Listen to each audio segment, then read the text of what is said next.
पिछले कुछ दिनों से अगर आप न्यूज़ देख रहे होंगे तो आपको लगातार इजराइल और पैलेस्टाइन के वॉर के ऊपर अपडेट्स मिल रही होंगी।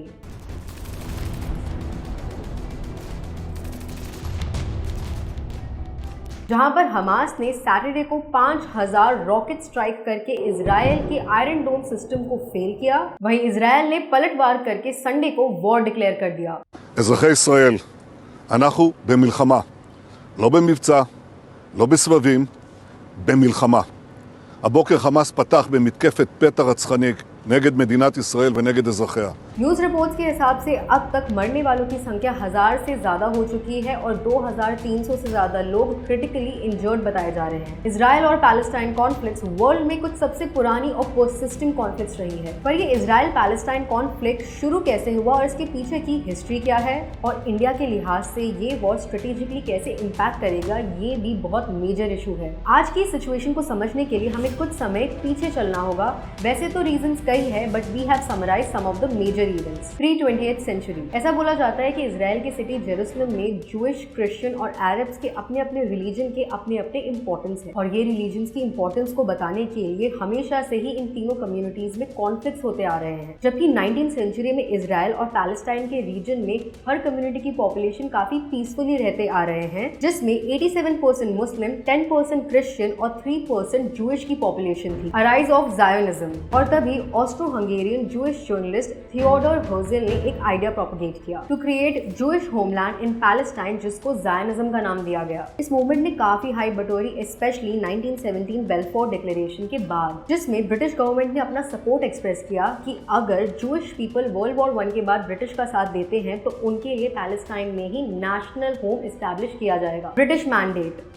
वर्ल्ड वॉर 1 के बाद ब्रिटिश ने जूइश को पैलेस्टाइन में जगह तो दे दी, जिसको मैंडेटरी पैलेस्टाइन का नाम भी दिया गया और इसको लीग ऑफ नेशंस मैंडेट के अकॉर्डिंग बनाया गया था। Meanwhile in 1920s and 1930s Jewish population increase होने लगी और तभी जूइश और अरब कम्युनिटीज के बीच टेंशंस इंक्रीज होने लगी, और फिर 1936 में पैलेस्टाइन अरब्स ने ब्रिटिश के अगेंस्ट रिवॉल्ट किया, जिसको जूइश मिलिटेंट्स की मदद से ब्रिटिश ने सप्रेस कर दिया। फिर वर्ल्ड वॉर 2 के दौरान जूइश यूरोप में एस्केप करने लगे बिकॉज ऑफ हॉलोकॉस्ट। तब जूइश ऑर्गेनाइजेशंस पैलेस्टीनियंस को इलीगली लेकर आए। 1947 यूएन पार्टीशन प्लान। तब 1947 में यूएन ने वोट किया to establish separate Jewish and Palestine states, लेकिन इस प्लान को अरब ने रिजेक्ट कर दिया। 1948 अरब इजरायली वॉर, और जब मई 14, 1948 को इजराइल ने अपने आप को as an independent state declare किया, तब नेबरिंग अरब्स ने वॉर स्टार्ट कर दी, जिसको इजराइल ने जीतकर अपने बॉर्डर्स को यूएन पार्टीशन प्लान से भी ज्यादा एक्सपैंड किया, और इसकी वजह से देखते ही देखते वहां के पैलेस्टीनियंस रेफ्यूजी बन गए और इस इंसिडेंट को नकबा यानी कि कैटास्ट्रॉफी का नाम दिया गया। Swiss crisis. नकबा के चलते 1956 में ये टेंशंस और एस्केलेट होने लगी जब इजिप्ट के गमल अब्दे नासिर ने स्विस कैनाल को नेशनलाइज किया, जिसकी वजह से स्विस क्राइसिस स्टार्ट हुआ और इसको इजराइल ने ब्रिटिश और फ्रेंच के सपोर्ट से अटैक करके दोबारा स्विस कैनाल को अपने कंट्रोल में लिया। 6 डेज वॉर।